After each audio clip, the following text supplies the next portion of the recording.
Hello and welcome to Surveyor Says, the podcast from the National Society of Professional Surveyors. Each week, we bring you fascinating guests that are involved in the profession of surveying.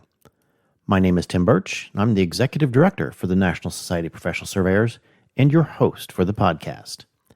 Subscribe to the podcast on most of your favorite streaming platforms, as well as our podcast host, Podbean.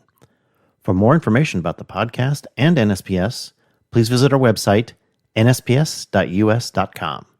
So, without further delay, here's our next episode of Surveyor Says, the NSPS Podcast.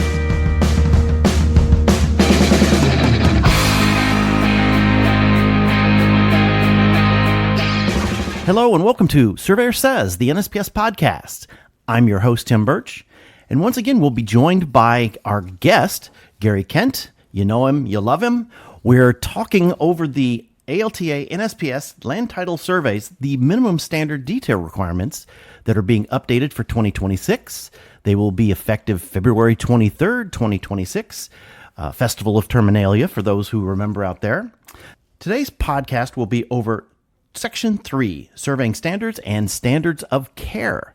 It's a very compelling discussion with Gary, so sit back, take it all in, and enjoy the podcast here on Surveyor Says, the NSPS Podcast.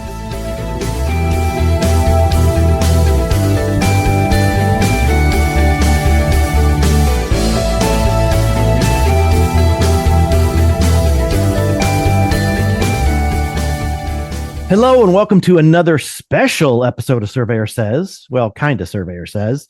We're continuing on with our look at the new ALTA NSPS Land Title Survey Standards 2026 edition with our Land Title Survey Standards guru, Mr. Gary Kent. Gary, thanks for continuing on and being able to go through these standards for all of our practitioners out there.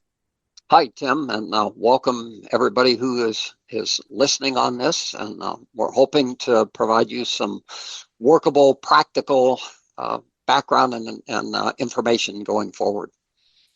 Well, the next one's, all the sections are pretty big. Don't get me wrong, but Section 3, Survey Standards and Standard of Care. To be honest with you, Gary, this is one that I think people... obviously their opinions vary. Standard of care varies from place to place. What can you tell us about this standard and what has been adapted, what has changed for the 26 version? Sure. Well, there's 5 subsections to Section 3, and it covers a variety of things. 3A simply covers the effective date, which is February 23rd of 2026.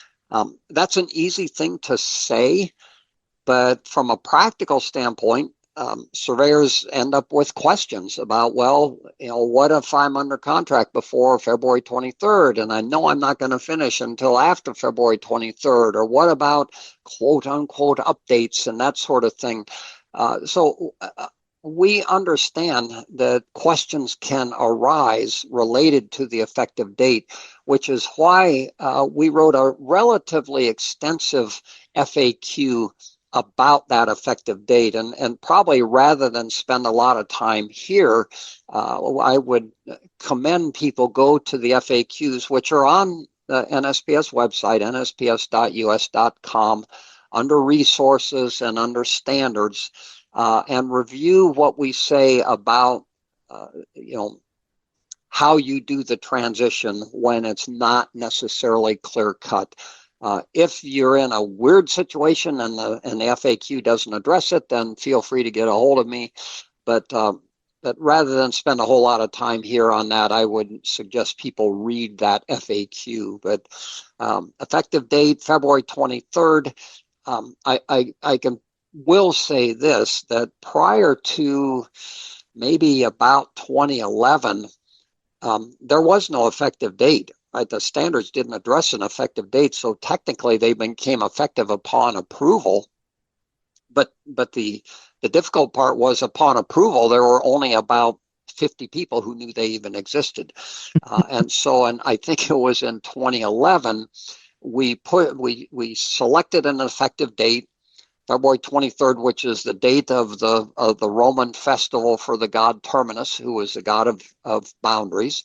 We selected February 23rd as the effective date. These new standards are typically adopted by ALTA and NSPS in September-October timeframe. So that gives us maybe 3 months or so to get word out to people in programs like this and in publications, so that hopefully they're all ready to get their feet on the ground when February 23rd hits. Exactly. Yep. No, I was going to ask that.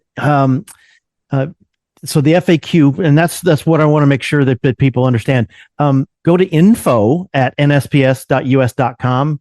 If you got any questions about that, especially the effective date, and you want to further clarify it with NSPS and or Gary, we always get that stuff on to Gary. So sorry for the interruption, Gary. Why don't we go ahead and you take it back over? All right. So the second subsection is 3B, and no change here, but it's an important one, and that is that even though we have a set of standards, and we'd like to think they're very clear and succinct in what they're requiring, the normal standard of care can still come into play. Right, so the standards say, locate these features if you observe them in the process of conducting the survey, as an example, and that is typically the requirement in Section 5, is to show this or that, observe this or that, and if we observed it in the process of conducting the fieldwork is the terminology. Well, there may be some feature that in fact you did not observe, and so you did not show it, and that ended up being a problem, right? A problem to the buyer, or a problem to the lender, or a problem to the title company, and they may then turn back and look at the surveyor and say, you didn't show that, right? And our defense would probably be, I understand that, but the requirement is show it if I observed it, and we did not observe that. Right, it was some obscure thing. It was buried. It had leaves over it. There was a pile of mulch over it, or it had snowed, or it was in the middle of the summer. Whatever the reason was, we did not observe it. Therefore, we did not locate it. Therefore, it is not shown on the plat or map. If the party who was injured wants to pursue it, what they're going to have to pursue is rooted in the normal standard of care. In other words, we understand you followed the standard because you showed it if you observed it. You didn't observe it, you didn't show it. But their argument is going to be, but you should have, right? The competent surveyor exercising the ordinary care, skill, and diligence that surveyors exercise under this situation, in this time frame, in this location, would have observed that, and therefore you should observe it, and therefore you were negligent. Right? So this is how the normal standard of care can come into play, even though we have a clearly written standard. So we cannot dictate to surveyors that they have to follow the normal standard of care, because that's an unwritten standard. And if we said that in this standard, we would be creating a problem for surveyors by telling you have to survey according to an unwritten standard, right? Which would be very problematic. So all we did is we chose to remind surveyors that there is a normal standard of care, and keep that. Or actually, no, I'm sorry, I'm actually on C, where I'm talking about all this, the third section under 3C. There is a normal standard of care.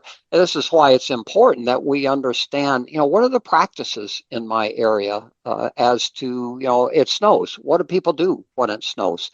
What's the expectation of going out deep into the woods in the middle of the summer? So these are things that, at local chapters, you can have these types of conversations, and will help surveyors make sure, because the fact is we do need to survey pursuant to the normal standard of care. We just can't say that in these standards because it's unwritten. And so all we do is remind people that there is a standard of care. The piece I jumped over was actually 3B, which is really addressing the fact that most states have a set of standards. And Tim, you alluded to whether it's minimum standards or whether it's standards of practice. It depends. Some states are conscious of a difference there. But regardless, most states have some sort of standards of practice or minimum standards. And it is entirely possible that something in those requirements differs from what these standards say. As a very simple example, in Indiana, we have to find or set a monument at all corners of the property. There's one tiny little exception, but we have to do that. That is not an option. The client cannot opt out of monuments, and yet in these standards, it's optional. Right? Table A, item 1, optional to set monuments. Right. And so this is simply a reminder that hey, you got to follow the law of your state. And if the law of your state is more stringent than these requirements, you've got to do that. Right? If these requirements are more stringent than the law of your state, then you have to do these standards.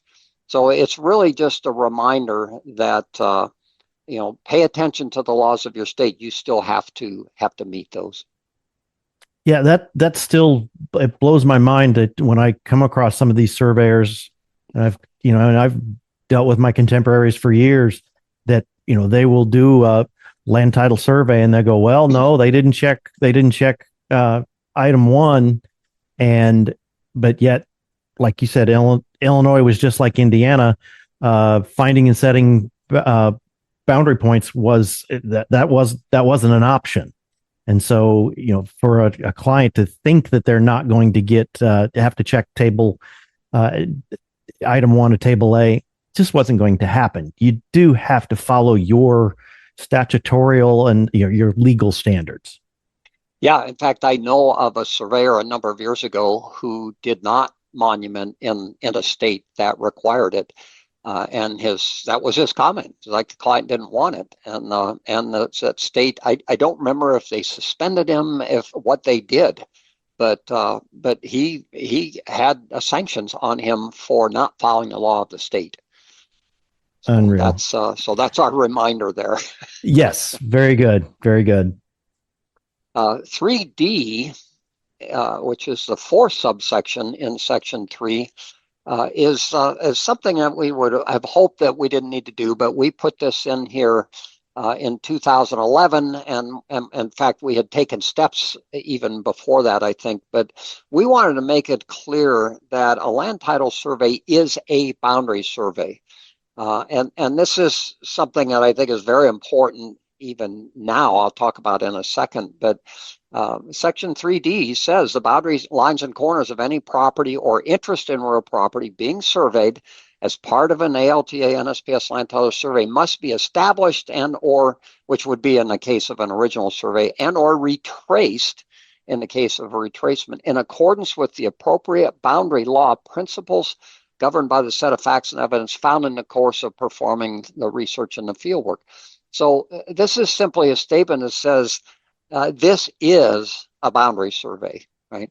Above all, it is a boundary survey. It's a boundary survey to a much higher set of standards than any of the state requirements, but it is a boundary survey. And this is a very important point, because I have heard, even in the last few years, of companies who are trying to hire surveyors to do a land title survey, and basically telling them, don't do a boundary survey, right? Just find a couple points and kind of fit your boundary in, and then locate all the features.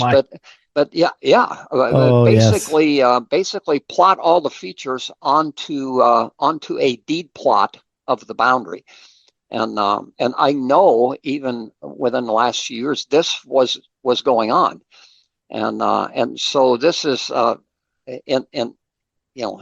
kind of a clarifying feature of the standards to say, no, if you do that, you're not consistent with the standards. And in fact, if you did that, I would submit that you're probably violating statute law in all 50 states, because you would be certifying that you did something that you, in fact, did not do. If you certify that you performed a survey pursuant to this set of standards, you are certifying that you did a boundary survey.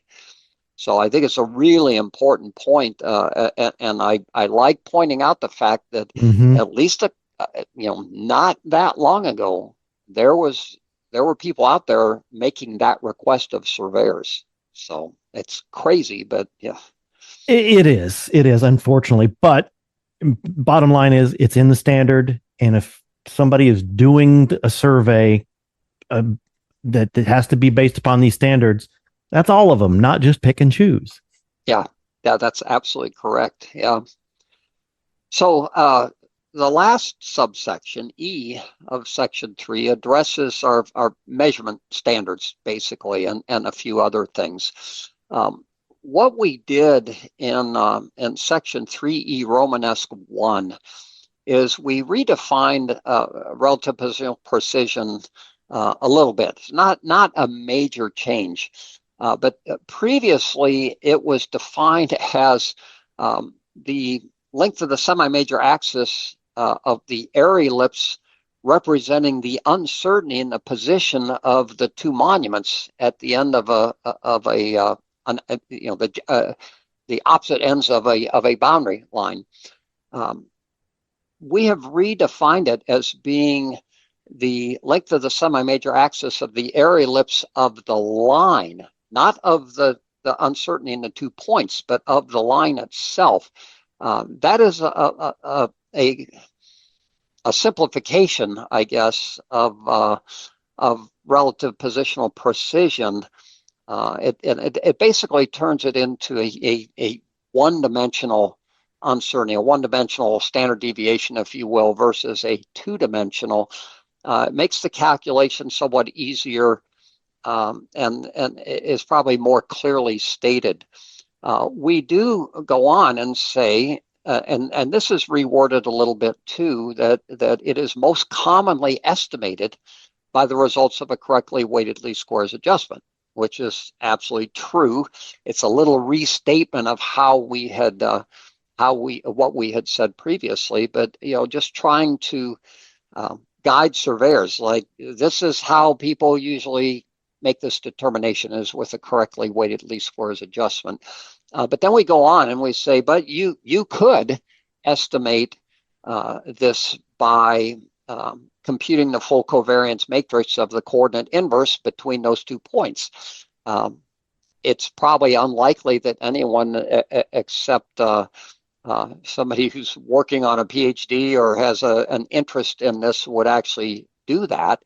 But we did have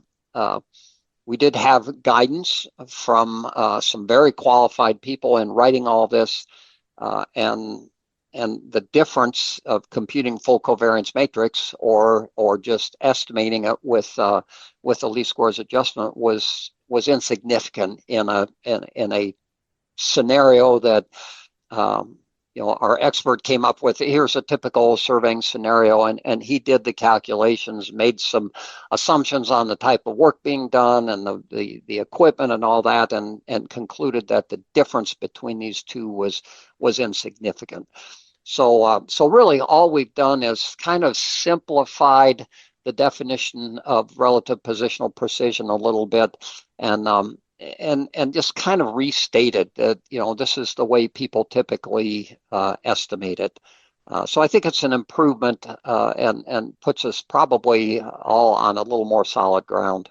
Right, and to be honest with you, I would like to think that a true surveying professional and somebody that's properly trained in doing boundary retracement, boundary establishment, is probably in their general practice following a standard that would meet or exceed this anyway. But bottom line is that it needed to be in a standard, and there has to be some level of precision here, or we can't just accept any and all shoddy work as well.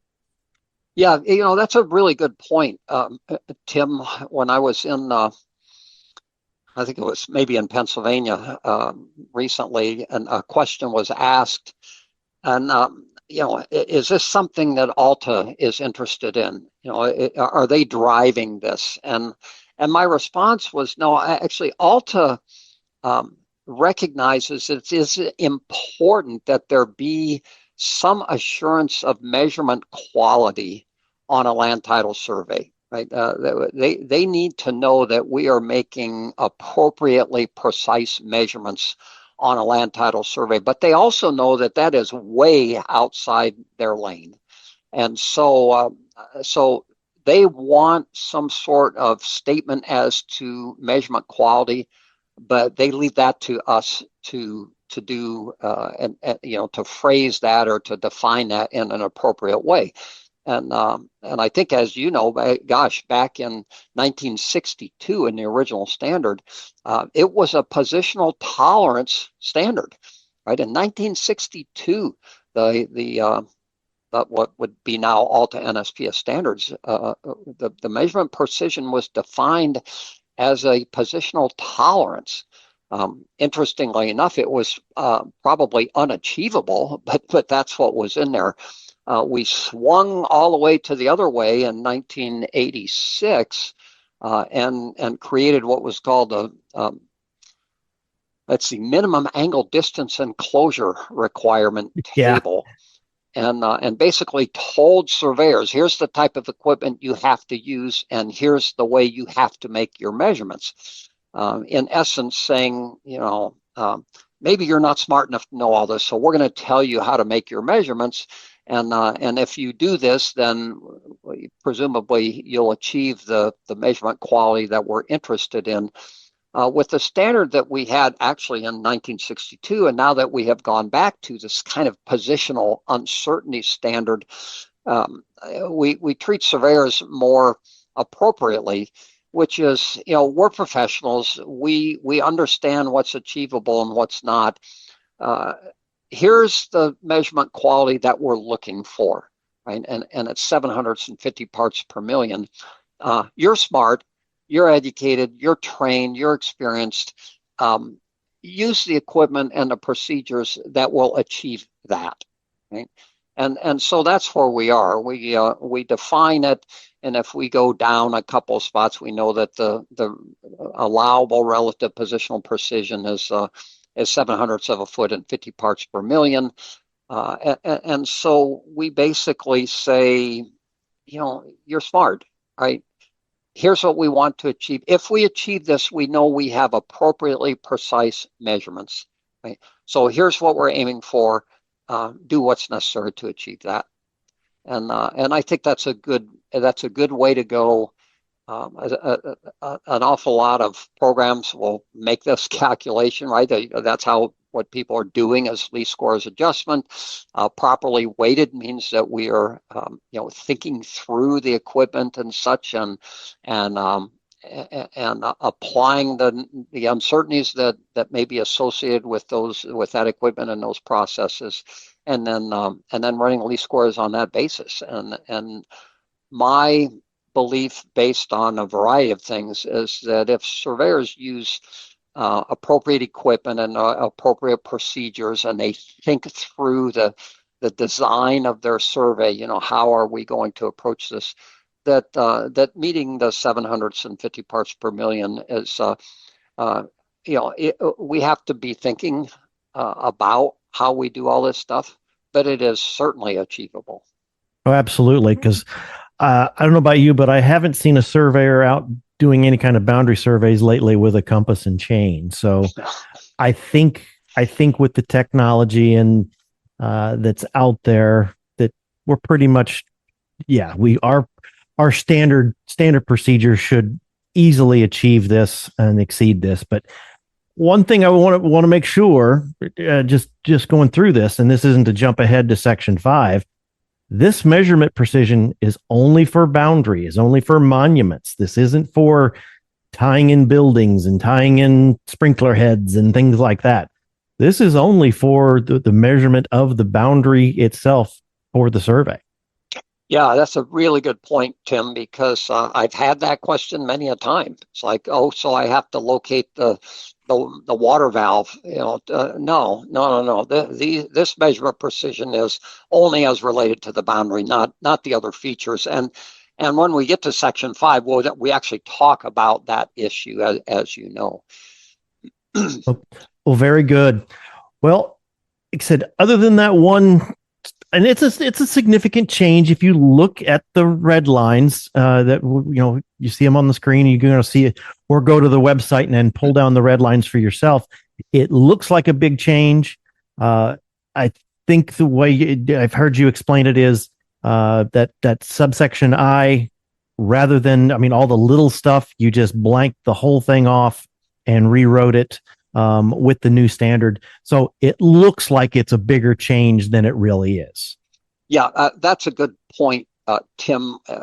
In the work group, particularly with Todd and myself and Steve Gold, we talked about how to best represent the changes. And what happens in a paragraph like this, there would be numerous red line changes and there would be numerous blue additions, and it's kind of hard to get your head around it. And so we decided, you know what, when we have a paragraph like that, that's going to be a confusing mishmash of red and blue, let's just strike the whole thing and show you the new wording. If you were to compare these two, it's exactly what you said. It's not that much of a change at all. It's some nuanced changes, but it's easier to just represent it as let's just strike that other thing out and just replace it with the new wording. Yeah, and with the new edition, just the plain Jane new edition, yeah, it looks like it's the same. But there's changes, and that's why that's why you put together the red line version, which is nice to know what those changes are to really stand out to the practitioner. So, thank you for, thank you for doing that as well. So, any final thoughts on section 3? That any parting words for the practitioner that we should go with? Yeah, just one thing, and the last few items, Romanesque E 2, 3, and 4, and 5, there's no changes to except one thing.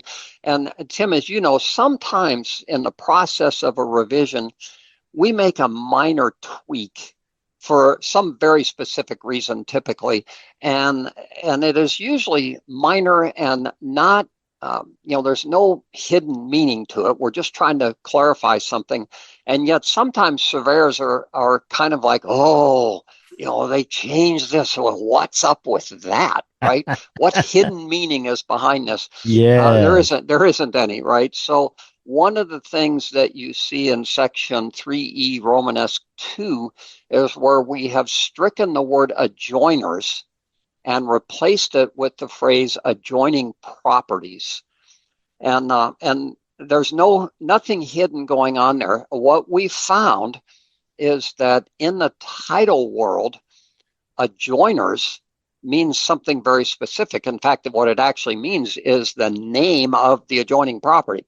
Right? Well, that's not really what we're interested in here. On the survey standards, we're typically talking about the adjoining property or the description of the adjoining property.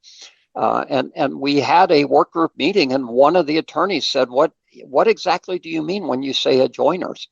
And so we decided that it would be appropriate, any reference we have in these standards to adjoiner or adjoiners has been changed over to specifically talk about the adjoining properties. So no hidden meaning, just a simple clarification as to what we're talking about. And I only point that out here because this is the first place that we see it, and it does appear a number of other places in the standards where we have changed that. So that's the only additional comment I would have on section 3, Tim. All right. Well, very good. Like I said, each section's got its own little little interesting points, and section 3 is no different than the rest of them. But Gary, thanks again for clarifying what each of the sections are going to be. And like I said, section 3 was a pretty interesting one, and I'm glad you're here to clarify it, because like I said, somebody looks at the red lines, they're going to freak out and think, oh my, the sky is falling. But no, not really. It's all good. So, all right. Well, that'll wrap it up for section 3. If you have not listened to section 1 or section 2, please go back and do that. And we'll bring you sections 4, 5, 6, 7, and the illustrious table A. So, Gary, thank you again for putting this all together. Thank you for your hard work on all this throughout the years. And we look forward to the next couple of sections. Okay. Thanks, Tim. And my pleasure. All right. If you're done here now, move on to the next sections. Otherwise, you've got what you need here. So we'll talk to you soon. Thank you.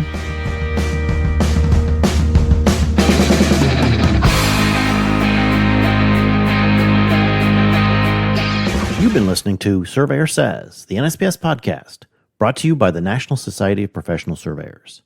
If you have any questions about today's episode or any other topic, please email us at info@nsps.us.com, as we are here to help.